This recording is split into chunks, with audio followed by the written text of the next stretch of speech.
might appear unspoilt and underpopulated, but if you look a bit closer, things are not always so idyllic. I came to Lamu to see if there is such a thing as a perfect hideaway. The expatriates are the most recent group of paradise hunters, and the first to come and live here was Bunny Allen. He's a South London boy whose knack with a shotgun made him useful to colonial types who came to East Africa hunting for big game. Enjoy your stay in Lamu. In the early 50s, Hollywood's location finders invaded East Africa for John Ford's Mugambo. Bunny ran the camp. I did see the other day a photograph of our camp. At one time we had 350 white people on safari, and 355 had Christmas dinner served to them on safari. And of course, Frank Sinatra was there to sing the carols. He was then married to Ava Gardner. Weren't you a bit of a part of the cause of the sort of problems they were having in their relationship at the time? Because you were to be shy to He was part of the trouble, but I say he was far more. If you kept him singing, he was a first-class chap. But once he stopped singing, he was a really trying man to have about the camp. What was it you think that Ava found so attractive about you? I cannot think. I often asked her. I mean, I wasn't a fabulous shot or anything like that. I was just an averagely good shot. I got hurt once or twice, certainly.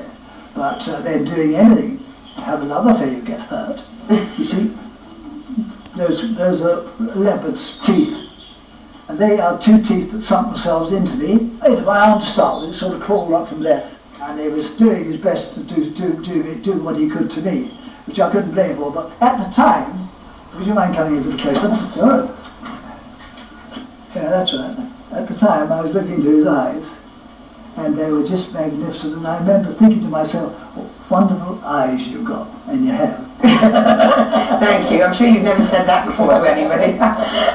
So tell me about Lamu. When you first saw Lamu, what was it like? Oh, it was such a lovely spot. I mean, peace on earth. In those days, there was no thuggery here.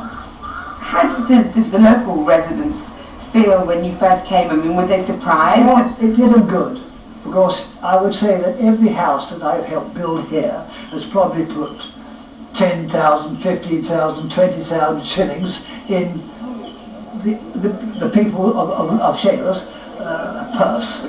You see, when you build a house here, everything that you use is all manufactured here on these islands.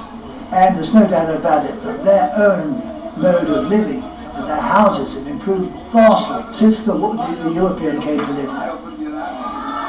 In the wake of the expat pioneers came a gaggle of rat race escapologists who created an all-white outpost at Shella up the coast.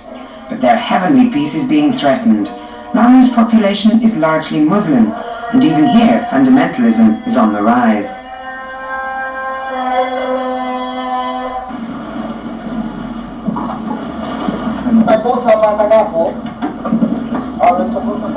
While the majority of the expats tend to confine themselves to the safe enclave of Shela, there are those more adventurous souls for whom Lamu town presents a less claustrophobic alternative. Car-free, but noisy nevertheless, the town has been described as the Venice of Africa. Some say this is because of the canal on which it's set, but I suspect it's got more to do with the open sewers. For centuries, Lamu has been on trade routes from Africa to India and the Middle East. In fact, it's said to be the oldest living town in Africa. Until the beginning of this century, Lamu's trade was in spices and slaves. More recently, the island's economy has actually become dependent on the influx of tourists and the new residents. Of these, an intrepid few like architect George Spish choose to live